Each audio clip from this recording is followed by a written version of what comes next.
Moving on to our concluding panel now on the trends shaping the future of D2C. Put your hands together, please. First, for our moderator, this time truly Monica Khurana, country head and board member, MMA Global India, and our panelists, Chris Higgins, Vice President, Growth Marketing, CleverTap, Shirish Joshi, Chief Business Officer and President, Open Network for Digital Commerce, or ONDC, Ankur Malhotra, Head, Marketing and Omni-Channel Strategy, Bridgestone India, and Suyash Dongare, Head, Digital Marketing, VIP Industries. Over to you, panelists. Thank you. Is this is this all right? The volume? Yeah. Yeah? Okay. Thank you, and I'm very excited to be talking to all of you, and it's just seems like the obvious conversation to have after we've decoded the report. And as the topic says, that we do want to discuss all the growth that we're talking about. What is it that's going to contribute to it, and what are the trends that's going to really help shape the future of D2C? As we kind of reflect more on it and as we learn more about it, right? So, having said that, as you saw in the report, we've quoted that e-commerce is slated to become a $400 billion market and is going to grow at 19%. And hence, D2C is going to be a key enabler in contributing to that growth, right?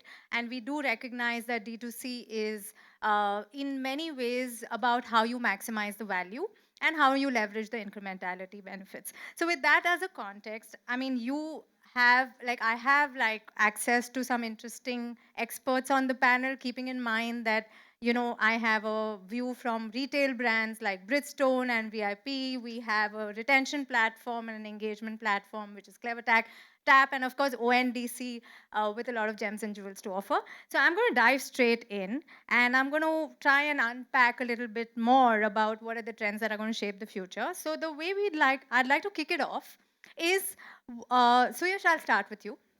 Okay. We do know that D2C, sorry. Oh, apologies. Yes. So we do know that D2C brands are disrupting the conventional retail paradigm significantly, right? And are setting new benchmarks for even traditional brands. In light of which, what is your take, and what is it that you think is changing for traditional brands after the kind of disruption that D2C brands have done? See, case in point, our category. Luggage brands were more of a touch and feel product where consumers used to go to the high street, try and figure out what they want, whether where they are traveling, whether everything fits in their bag or not. But 3 years after COVID, we see around 25% of the category is being contributed by online sales. Moreover, uh, it's the fastest growing channel for us. So we have all our focus on developing direct to consumer strategies, direct to consumer, you can say, structures in the organization. The trends that we usually see is we see consumers trying to buy in and compare a lot across the brands, because we off lately we have seen a lot of D2C first or digital first brands coming up. That has pushed a lot of envelope for us traditional brands to be there and give that kind of experience to our consumers. Uh, Another thing that came very, I think, very starkly in our conversations with the consumer is the level of personalization they would want to do. You see, our competitor brands are offering personalization to a level of which color you want to merge with. The front can be a different color, back can be a different color. Uh, Evolved brands are giving personalized tags. So the avenue for personalizing your luggage has grown. So the category is warming up now, and you see so many iterations we're doing. So personalization is one of the key propositions. Our consumer has become very discerning. They know what size they want to buy now. So they have passed through all the content online, and they know if they want to travel for a day, they would want an overnighter or a cabin. So the trend is that not to process a product or a proposition as a layman, but to process the whole content as if somebody learned is right trying to read it. Makes sense. Makes sense. So let's move from B2C to B2B2C, right? And what is your learning? I mean, yes, it's a niche category. So how do you think it's shifting the way you are enabling the experience? Okay. Now, his is a category when we spoke about luggage, whereby you would, actually like to touch and feel and, make a choice over there. Mine is a category where, from a product perspective, you would actually not like to touch it. It's tires. Okay. That's the first aspect. Second, if I have to just look at in terms of 70% of, the times when we change a tire, it's a grudge purchase. It's never a planned purchase. 30% if you are planning, you have a realization that it's a time where exactly you might be caught into a situation with a vehicle breakdown, so you make that particular informed choice much in advance. Now, over here, from perspective of D2C, we have experimented in the past. We have some knowledge in terms of how we would like to go ahead, but the market is not so big enough for now. But what we intended to do and we have started capitalizing upon is in terms of data generation. So every time you go across purchase a tire, there is a warranty which we all intend to do, get done. The similar as in the case of a white goods. That's the space where exactly we have started capturing data. So while the market has not moved, you won't intend to buy a tire online because there are, fitment issues at the ground level. But we have started capitalizing on the information which we have, which is more about in terms of understanding 3 to 3.5 years down the line, what is, you might be intending to make a change of your product. That's the space where we come in. More importantly, few realizations which we have had over the course of last 2 years, what we have experimented is whether you buy the product or not, our dealers, which is a B2B2C business, as you rightly said, our channel partners earn the maximum out of the services which they provide, which is about alignment and balancing. Now, these things, we typically would leave it across to a driver, or we would just, give the vehicle and would move away from there. But these data points are becoming really handy for us. Uh, though, though consumers are not interacting much with the brand as on now, as on date, but if we are able to understand the vehicle which they buy, the kind of persona which they have, the if I'm doing the lookalike targeting for my database which I've generated, what exactly are the right mediums for me to reach out to them? I think this is the way how exactly we are looking at and preparing ourselves for clearly a D2C in future. Makes sense. And thanks for sharing that. In fact, Chris, I do want to come to you, keeping in mind that you are a large customer engagement and retention platform. And personalization, like both of them spoke of, is really a key element when it comes to sort of, being winning in D2C, right? So, what are the trends do you think are further enabling personalization?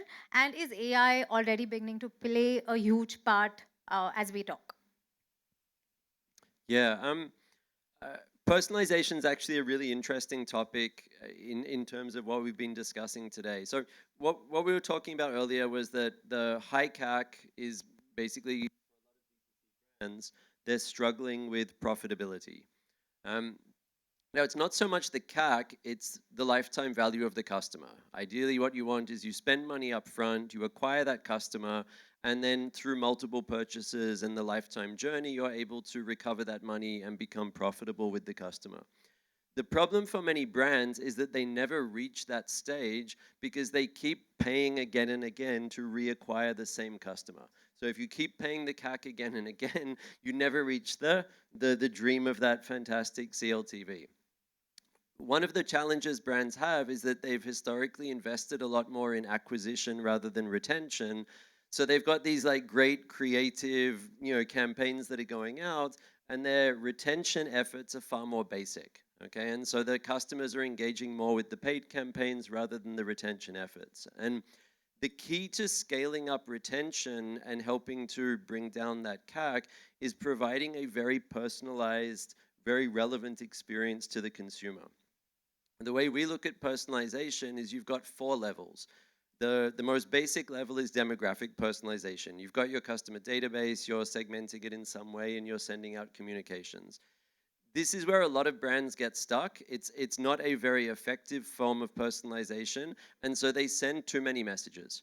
They end up almost spamming their customers with these very basic, not very relevant personalization. Now, starting to use your AI, you can move up into things like doing personalization based on prior actions, what the consumer has done on your website or your app in the past. Your next level after that is predictive, which is where you start saying, okay, what might this person be interested in? Taking some sort of psychographic profiling and building out your retention efforts based on that. The fourth level of personalization, which is the most effective, and this is where the AI really comes in, is your real-time personalization. And what we see, the brands who are getting the most out of their retention efforts and the most out of their personalization, they're using almost entirely the fourth level, which is the real-time personalization with a lot of AI behind it, some amount of demographic, and not too much in the middle. And this is where they can actually react very, very fast. So, someone engages with a campaign, they can immediately deliver a personalized experience to their customers. And that can live through the app, through the website, across multiple channels. So yeah, that's really the journey that we're seeing D2C brands take, and that's where personalization ties in with the idea of profitability. Makes sense. And I really think that you hit the nail on the head by saying that it's really about real time personalization. It's not only about personalization. So now we're going to come to the ONDC guru. But having said that, Shirish, you observe brands very closely, and you observe brands of all ticket sizes, right? Small to big. So tell me, what are the trends you're observing in terms of, how ready are D2C brands to go offline? Is there like a certain pattern in terms of at what stage they think they're ready to go offline? What is your take there? First, I have to take my ONDC hat off because we are completely online. But I think for any business, there comes a time when you have to look for new avenues of growth. And so that becomes a time when if you've started off your life as a digital first brand and you've done well, that the next phase of growth might come from creating experiences. Now, it varies by size of the business. I would say you probably need 7 zeros before you start changing the strategy drastically. So you need to be about 100 crores or thereabouts, and then start to look differently. But also depends on which business you're in. So just speaking in the broader looks category, I would say cosmetic brands and fashion would probably more likely do it, and skincare will probably less likely do it, right? Because the opportunity for experience and for that to result in a significant growth. Correct. Right? Not that experience doesn't matter elsewhere, but you're investing money. Real estate in India doesn't come cheap. And so brands would do it when there is a significant growth avenue to be unlocked. That seems to be roughly around the time when they seem to do it. Wow. Yeah, that makes sense. And with that, I'm going to open up a few questions which either of you can pick up. And it's actually good to get more views on these questions, which is why I don't want to sort of assign it to one of you. So, as per the report, we already said that there is a meteoric rise, and it is currently projected to hit $400 billion by 2030. So, what are the key trends which you think, specifically from a D2C standpoint or even phygital standpoint, are going to contribute to that growth? Anybody can kind of kick it off.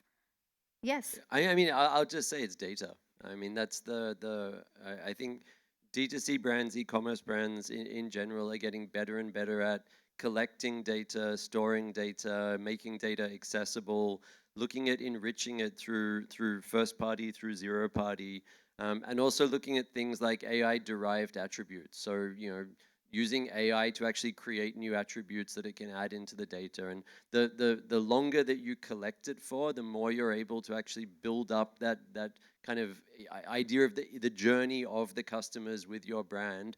And there's more and more ways that you can then use that to power your campaigns. Let me complement that. Yes. So data is one part of it. The other, I would say, is imagination, because data is only based on history that exists. And India is a country where anytime you look into the future, there are lots of zeros there. So 400 billion, 40 billion, you make up your number, it's going to be big. Not all of it will look like what exists today. And so a lot of it will look nothing like what exists today. And imagination has to come into play. So use data and work with that to create, and then also use your imagination. Don't be slave to data either. Yeah, I think that's a very real point to make, and thanks for calling that out. Yeah, Suyash, you want to add to So it? I personally think in this world of options that we have when D2Cs come up right from every corner of the country, I think customer centricity is something that I personally feel is the future, because at the end of the day, when the consumer buys, the after sales service is something that matters. Because as you see more evolved categories coming up on D2C, I personally feel consumers look out for the brands to take care of them even after they have just been offered the product. It's not the value prop before buying, it's also after buying. And that's where retention also plays a very important role. If you know the consumer has been treated well with your product and also been supported well, then you can expect the CLTV to grow exponentially after. Sure, thanks. You do want to add, Ankur? Yes. Uh, One thing which we have seen is, how exactly the consumers are also consuming content. So there are various ways how exactly we are able to make it interactive, land them onto the page where exactly we want them to engage with the brand and the product a little bit more closely. If I have to talk about, there is an HRD category which we define in the tire industry, which is about the higher, inch size of the tires. So the way the Indian market is moving is all towards SUVs and CUVs. The simple methodology which some of the brands have adopted is in terms of directly engage with these consumers and be a thought leader from the start itself before they make this shift from sedan or hatchback to SUVs. So in this particular journey, when you are capturing data and engaging with them at a later stage, when they are ready to make this particular purchase, they will directly engage with the brand rather than depending upon what exactly the dealer or the partner in between has to say. So that level of connect, the kind of content which is getting done is something how exactly will shape the mind of consumers in future. And as my friend rightly said, in terms about in store experience or the CX aspect, I think there's no shortage in terms of the kind of importance what that would land in future for any of the D2C brands or category to grow. Sure. So we heard personal connect, we heard customer centricity, we heard data, and we heard imagination. I think that's a great mix to leave our audience thinking about, keeping in mind that these are really the areas that can be huge contributors. This is now a very I mean, it is a question which all of us are trying to answer, and the more wisdom, the better, right? We heard from the report that 80% of businesses are yet to be profitable, right? So, with all the emerging trends, with all the learning curve that's getting built, what are the factors that are really going to accelerate the path to profitability for these D2C brands in the future? And Shirish, let's start with you. So I think we have a huge role to play, and very little is appreciated about shared infrastructure. I remember years ago when I was in the telecom business, three companies got together and decided to share towers. Before that, network was seen as a unique advantage. And when you share towers, then you're sharing costs, and that helped them get a lot more competitive at a time when there were 12, 13 players in the market. Let me give you a thought exercise as well, right? Think about the airline industry. Imagine if you told every airline they have to build their own airport and have their own security and their own food because you have to create a very unique experience. Actually, even the few that make money would go under. So there's a lot of benefit in shared infrastructure. Now, part of the problem is that every business tries to go out and do things themselves because there is no alternative. But when you have the opportunity that now ONDC makes possible, which is you all become part of a single network, you literally have more than 100 million shoppers handed to you. You're not spending to acquire them. And so when they search for your product, you are there to be found. In the pre-digital era, brands used to essentially spend in only one place, building the brand with consumers. And then the consumers went to whichever shop or outlet to pick it up, and it didn't matter which outlet they went to. As the digital world has come, they're spending in two more places. They're spending to capture the search stream, and then they're spending to capture the spending stream, the shopping stream. So you're spending in three places. And I think with an open network, you have an opportunity to go back, where once you build the brand, you can direct people straight to your store. D2C, the big two reasons why people did it was more margin. Of course, there was a traffic problem, but we'll come to that in a minute. So margin, making better margin, and first-party data. And you have the opportunity to get both on an open network. So I think I would encourage D2C brands to study, see what Boat has thought of when they came onto the network, see what Wow Science thought when they came onto the network, see what big brands are doing. Why is Unilever here? Why is Domino's here? And really, there is a big opportunity for you to rethink your business model on the bank of an open network and really explore that. Interesting. Yeah, that's quite a take. So basically, we're saying decouple product discovery from distribution and logistics, and that can really take you to scale faster. Yes. Any more thoughts, any more inputs on this one before we move forward? I personally think the differential would be like digital only brands when they go ahead and create offline presence, they have to utilize every single opportunity to create bases for brands like us who are legacy offline brands. We are moving towards omni-channel because that is the best way to uh, fulfill our customer needs and give them a good experience about what the product is. Majorly, I think today what we have a roadblock is our supply chain is trained because we are a 50-year-old company, and D2C primarily needs a very agile system to operate, and we are trying to optimize it, and we are trying to figure out the best way that the consumer doesn't have to wait and keep on checking that track package link. So for us, for me at least, I think getting to omni-channel fast for legacy brands is a good differential they can create. Sure, makes sense. So, Chris, I want to quickly start this question with you. In the report, we've kind of quoted that first-party data can actually create a 4% lift to the overall D2C revenue. And given what you've been observing from, given where you operate from, right, enriched data, which I think there's more to be done and there is more potential to it. How do you think that can sort of emerge as a arsenal for brands to be able to really leverage it more? Yeah, so for many brands, one of the reasons that CAC has gone up, or the reason that it used to be much cheaper, is that the ad platforms had much better targeting data. And as privacy regulations have kicked in, over time, many of the ad platforms become less effective, as in you're not able to, pinpoint accurately, identify people who are browsing for your type of product right now and directly give them ads. So as platforms have become less targeted, the CAC has gone up. And as we're seeing with more and more privacy regulations and differences in privacy coming up, that's really a trend that's going to continue. And that's why the first party data becomes more and more and more powerful. The brands that have built up their own internal customer databases, they've got them enriched, they're using AI for derived attributes, it then allows them to start becoming much more aware within their own customer database of things like preferences and behavior and real-time activity possibilities. And that's how they can start looking much more at retention, since we don't have those kind of cheap acquisition costs anymore. Sure. Shirish, would you like to add to this one in terms of enriched first party data? Any thoughts there? So, I mean, you can't argue against it, right? And I think the challenge that has been with marketplaces is that data has been hard to come by. And so having access to that becomes key, which is why we've ensured, and we don't keep any data, by the way, when we've ensured that the sellers have access to seller data, not just big players, even a small retailer, even a thelawala, a handcart vendor can potentially have access to who they've been selling to. So the idea that the customer belongs to the maker or the seller, not an intervening party, and therefore that data should be the rich property of that seller to utilize to grow their own business. That's the philosophy on which even ONDC is now working. Sure. Agreed. Okay, so I'm going to try and just do a couple of more questions because I know last time we couldn't do Q&A. We'll try and attempt some in this session. So you could keep your questions handy with you.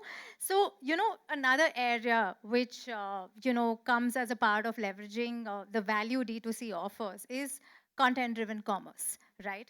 There is actually a lot that can be done through content-driven commerce and which in turn can contribute significantly to D2C revenues. So what, according to you, are some of the trends in content-driven commerce which, one should be sort of really lapping up to, tread the path to profitability? And Suyash, I know you had some interesting thoughts, so maybe you'll want to go first.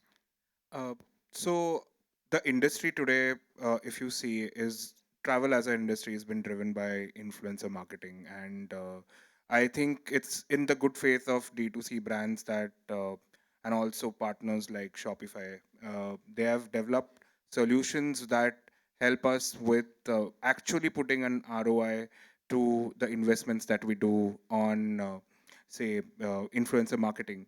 Uh, Today, the dispensable income has grown, and anybody and everybody would want to to a foreign trip. And the first thing that they want to do is buy a bag which they can show an airport look in. And that's the crux where D2C brands come in, and they have peddled this whole idea of why when you travel for the first time to a country, it becomes a race of who has the best airport look. And we all depend on such social trends to feed off and get our ROIs done. And that's why I would see the like platforms like Wishlink and many more to come. I had recently met a partner who's creating a dashboard which has ROI numbers attached to every influencer. So now even I would say non-organized industry like influencer marketing is proving to be very driven towards D2C, and they are ready to give out the key proposition of say a ROAS or ROI that they would want to drive and be meaningful to people who spend on their platforms. So personally, I think that's a huge change that I have seen travel and ancillary Any business. example you want to support it with? Um, I would say, as an example, um, I'm just thinking. I'm No sorry. I worries. just Take your time. We can come yeah, back to you. That's sure, okay. yeah. Anyone else would like to share an example on how content-driven commerce is, very effectively done? Any examples? Yes. Yeah, I Yes, mean, Chris. so one of the amazing things with D2C is the ability to do storytelling. You know, as humans, like we crave meaning, you know, we crave connection with things, and even a small D2C brand that can bring out a great story can really resonate. And you know, like I order my milk from a D2C company, and in my mind, like, you know, the founders out there in the morning milking the cows and putting it in the What bottle, and brand then are we talking about? this is Sada Farms. Be- Um, Another example, Bartisans, which makes, you know, cocktail mixes. You know, like it just the idea of, you know, a couple of people who love cocktails and they've come up with amazing recipes, and now it's out there. You know, finally it's turned into a manufactured product, but I still really appreciate the kind of the thought and the feeling that there's a founder who's really caring about this product. It's born out of their interests and their passions, and you know that then resonates with Correct. me. Correct. No, that's a fantastic point, and you're right. Actually, founders are becoming the best ambassadors for their products. You want to add to it? Yeah, sure. So I can't quote experience, but I can certainly quote emerging conversations. And as we pull together this interoperable network, we have parties who've not been in e-commerce, who have a large user base and who are bringing shoppers, and that's effective to some extent. But we're also recognizing that they don't have the best of experiences, and so we are plugging in those experiences. Now, let's flip it, right? This is a case of improved experience plugged into a large user base. Let's start the other way around. Let's start where the experiences and convert that into shopping. So one example is conversation we had with Ministry of Tourism. They have a wonderful property called Incredible India. Now people are coming there looking for a lot of information, but that's only information. After that, they get bounced to affiliates from where you actually have to buy your tickets and bookings and so on. Why not Incredible India become a buying application? All they've got to do is in that portal embed the API calls to the network, and you can directly sell the items. Similarly, you go to a site that is reviewing electronics, you can directly purchase electronics from there. You have influencers who are putting out videos extolling Yeah. properties of a product, buy directly from there. So this notion of I have to go to an app to buy something existed because everything was a platform. You could only buy inside that app. But once you have an open network architecture, then you can buy from wherever you are.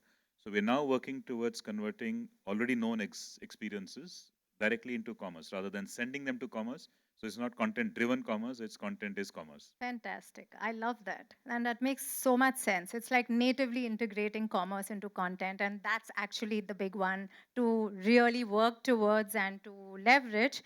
So I'm going to kind of, quickly wrap up with one last question, and then we'll open it up for the audience. AI powered shopping, right? Actually, I will steal his word. It's what you can imagine is possible in an AI powered shopping experience. I mean, there's just so much one can think of when you think of AI powered shopping. It's no longer about going to a search box on a marketplace or a brand site and saying, okay, give me this. You can go as deep as I want a diaper brand which doesn't give me rash, is under 400 rupees, and I get a supply of it just when it's getting over based on my usage pattern, right? I mean, you can just go bizarre. So tell me any observations, any imaginative experience you can visualize with AI-powered shopping. So, when we started our journey on D2C, our idea was not just to sell out of the store. It was not just another channel. We already had 6 channels of sales. We did not want to build it as one more. So the idea was to create a place where we also drive the equity of the brands. That's why we have 4 channel stores. So our 4 brands contribute 4 D2C channels. And what we have done, we are experimenting on this, is that a consumer doesn't have to come to a store and say this kind of measurement and this kind of thing. They have just to give the specifics of where they want to travel, and it will throw the options. And this is all being developed with our tech partner. And all they have to do is just say that I have a beach vacation for 3 people, and I'm traveling in say April. If they want to say I have a ski vacation, so I'm traveling to Europe. So for 14 days, it will give you the perfect combination of products that you should buy, and it'll give it across the brands. So you don't have to struggle with just one option. It'll give across the 3 luggage brands that we have. So moreover, we are trying to build uh, product description pages which have everything touch and feel with AR possibilities, which consumer can put it right in front of them and measure like, oh, this is what it's coming. This is already being done by most of the categories. This is something that we are trying to do new. Suggestive searches, the list is endless. The more information, the more data that we get, it's easier for customizing and you harnessing the power of AI to give an experience that consumer has thinks is intuitive rather than an intent based journey. Wow, that's so interesting. Are you also going to add a way to tell them your airport look is complete only with this kind of a luggage? That's not currently the focus, but surely that's a good idea. Yeah. Okay. Anyone else would like to share more examples on AI powered shopping? Like, even if it's a fantasy or it's a real truth. Uh, what we have done as a recent experiment, as I was earlier talking about the warranty database which we have generated over the course of last 3.5, 4 years. The quantum is approximately around 3.5 million consumers, and we did segmentation among these consumers, and we identified as a first level of understanding how we can drive them to the outlet or understand them a little better. We segmented them into 3 different cohorts, and one of the cohort is about whether if you have purchased a tire 3.5 years back from us, it's possibly the time for you to go in for a replacement. And if you have purchased it over the course of last 12 months or 6 months, possibly it's the time for you to go in for alignment and balancing services at the outlet. Now, these are the revenue generation opportunities for both the brand as well as for the dealer. There are 7 fields of information which we have captured from them. One of the aspect is in terms of the vehicle, the car, the make, as well as the size of the tire and the outlet from which you had made the last purchase. Now, if we do something which is completely spray and pray, nothing personalized, the overall conversion for the services where exactly the consumers, when they reached back to the same outlet, was approximately 2.6%. But the moment we added the layer of AI, bringing across the aspect of personalization as well as with an image added onto the WhatsApp message, which is about this is the city, this is the frontage of the dealer, where exactly you had last visited. Would you like to pay a visit again to avail service? The results have been really good, approximately 6% conversions in terms of the services what they want to avail. Wow. It's just the connect of the dealer, the brand, in terms of the confidence that you are building by talking about that I am the brand, but I want to take you to the nearest outlet where exactly you last availed the services. And by the way, this is sort of a gratification for us to just learn in terms of whether you want to avail it or not. Clearly, personalization is helping us, and AI definitely is helping us scale it to the next level. Makes sense. So a lot of value addition to CLTV as well. Yeah. Any other examples before we open it up to the audience for Q&A? Yeah, what I would add, see, I hate clothing shopping.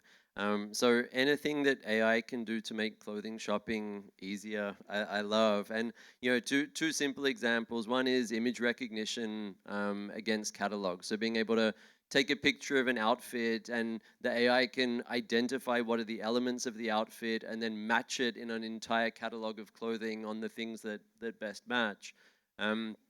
And the other one is kind of look creation, which is you have one piece of clothing and it can identify other things that would go well with that piece of clothing, but personalized to your style rather than simply generically, you know, a black t-shirt goes with jeans. So I think the ability to quickly pick out items from a big catalog that will best match you, I think is a great use of AI. Wow, that's a very interesting shopper experience and definitely can help men spend more money for sure.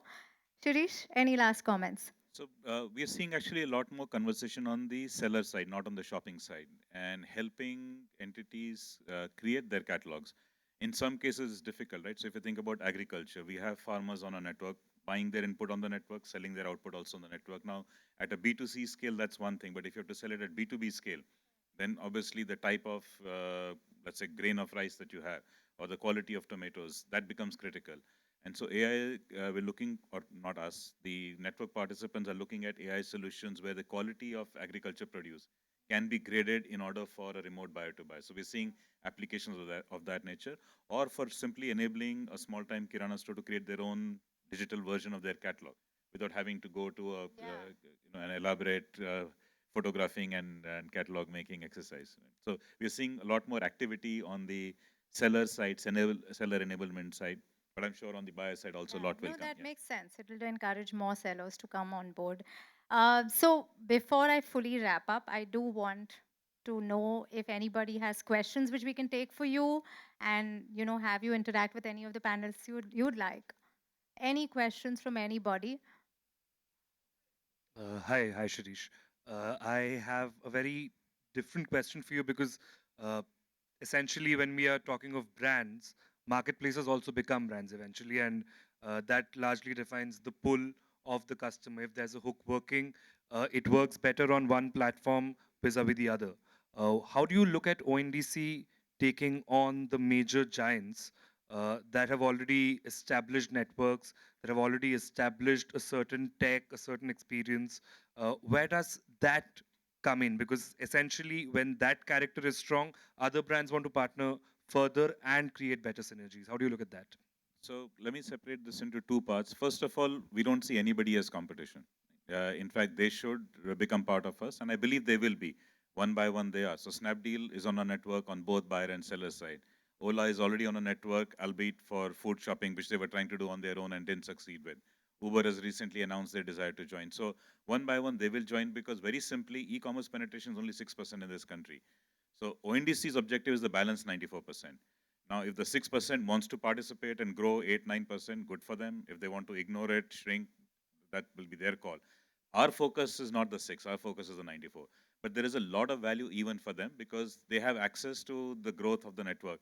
And in fact, they can then juice the assets of the customer base they have and the seller base they have for their customers to buy from other sellers and for the sellers to sell to other customers and actually grow on the back of assets they have created. And the flip side is a risk. If they don't bring their user base on both sides to the network, that user base is not going to wait for them. And so the same customers will be shopping through other applications, the same sellers will be selling through other applications, and the scale that you built up is actually gone. So I think there is a big upside for them to join and a big downside if they don't join. And I think with time you will see everybody else also join. Thank you. Anybody else for any questions? Are we sure? No questions? Awesome. So I think you guys have been a fantastic panel. But before I let you go, I'm going to do one last question. I just want each of you to describe the future of D2C in 3 words, or 3 words which describe the future of D2C. It can be adjectives, it can be a phrase, but a quick one. So, Yash, let's start with you. I would say immersive, personal, and creative. Wow, that's interesting. Ankur.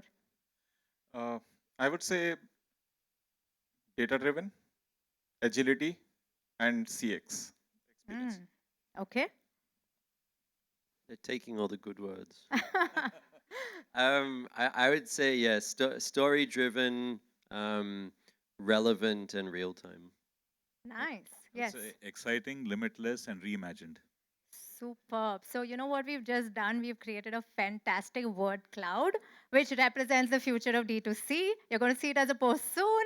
Anyways, on that note, thank you very much for being with us, and please join us for cocktails and networking. Thank you very much. It was lovely chatting. Please stay back for a token of appreciation and a picture. Can I have the bags, please?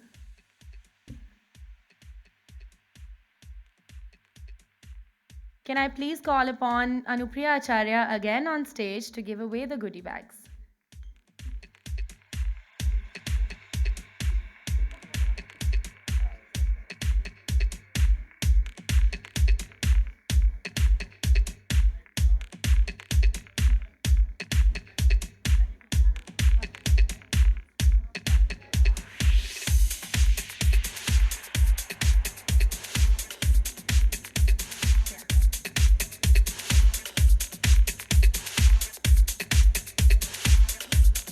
Picture, please.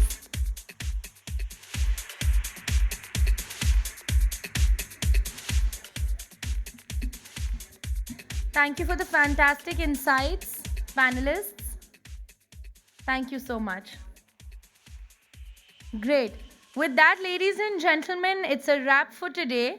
I hope that we were able to give you a complete ecosystem view on unlocking success and profits with D2C e-commerce channels.